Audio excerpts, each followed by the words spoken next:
नमस्कार दोस्तों, ज्ञान होना चाहिए चैनल पर आप सुन रहे हैं बिमला की कहानी, ईश्वर का गणित। ज्ञान होना चाहिए चैनल पर आप सबका हार्दिक स्वागत है। आज जो मैं आपके सामने प्रस्तुत करने जा रही हूँ उसका शीर्षक है ईश्वर का गणित। एक बार दो आदमी मंदिर के पास बैठे गपशप कर रहे थे। वहाँ अंधेरा छा रहा था और बादल मंडरा रहे थे।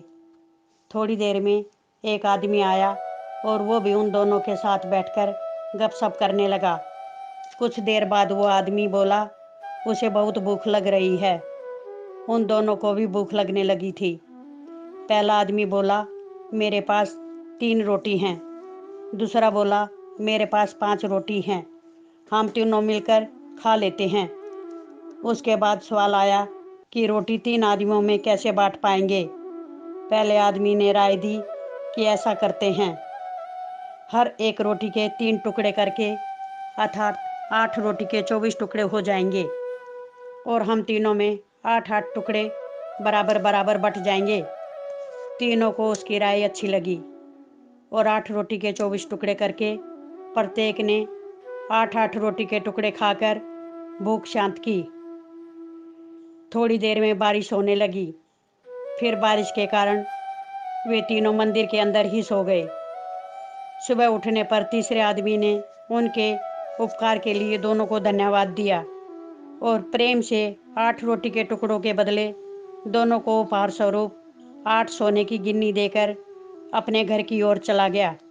उसके जाने के बाद दूसरे आदमी ने पहले आदमी से कहा, हम दोनों 4-4 गिन्नी बांट लेते हैं। पहला आदमी बोला, नहीं, मेरी 3 रोटी थी और तुम्हारी 5 रोटी थी, अतः मैं 3 गिन्नी लूँगा, तुम्हें 5 गिन्नी रखनी होगी। इस पर दोनों में बहस होने लगी।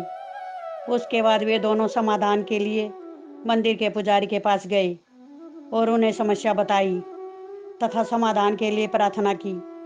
पुजारी भी असमंजस में पड़ गया और दोनों दूसरों को ज़्यादा देने के लिए लड़ रहे थे। पुजारी ने कहा, तुम लोग ये 8 गिनियाँ मेरे पास छोड़ जाओ और मुझे सोचने का समय दो, मैं कल सवेरे जवाब दे पाऊंगा। पुजारी के दिल में वैसे तो दूसरे आदमी की 3-5 की बातें ठीक लग रही थी, पर फिर भी वह गहराई से सोचते सोचते गहरी नींद में सो गया। कुछ देर बाद उसके सपने में भगवान प्रकट हुए तो पुजारी ने सब बातें बताई और न्यायिक मार्गदर्शन के लिए प्रार्थना की और बताया कि मेरे ख्याल से 3-5 बंटवारा ही उचित लगता है। भगवान मुस्कुराकर बोले, नहीं, पहले आदमी को 1 गिन्नी मिलनी चाहिए और दूसरे को 7 गिन्नी मिलनी चाहिए। भगवान की बात सुनकर पुजारी अचंभित हो गया और अचरज से पूछा, प्रभु ऐसा क्यों? भगवान फिर एक बार मुस्कुराए और बोले, इसमें कोई शंका नहीं कि पहले आदमी ने अपनी 3 रोटी के 9 टुकड़े किए, परंतु उन 9 में से उसमें से सिर्फ एक बोला और 8 टुकड़े स्वयं खाए।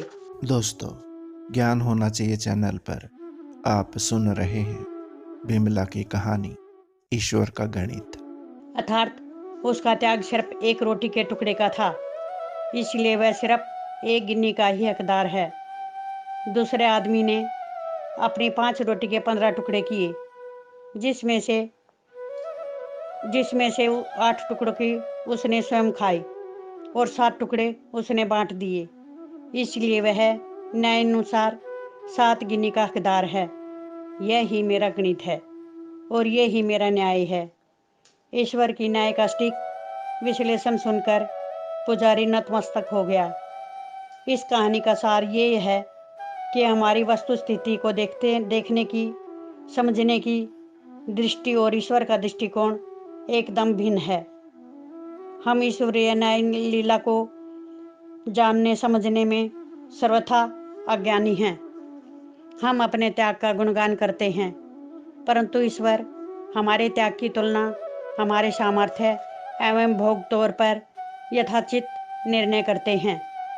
यह महत्वपूर्ण नहीं है कि हम कितने धन संपन्न हैं, महत्वपूर्ण यह है कि हमारा सेवा भाव कार्य में त्याग कितना है। नमस्कार। आपका जीवन मंगलमय और सुखदायी हो। इसका मतलब यह है कि हमें अपने हिस्से का ही लेना चाहिए, न कि दूसरे के हिस्से का भी हमें लेना चाहिए। न्यायपूर्ण न्याय करना चाहिए। अच्छा करो और अच्छा पाओ।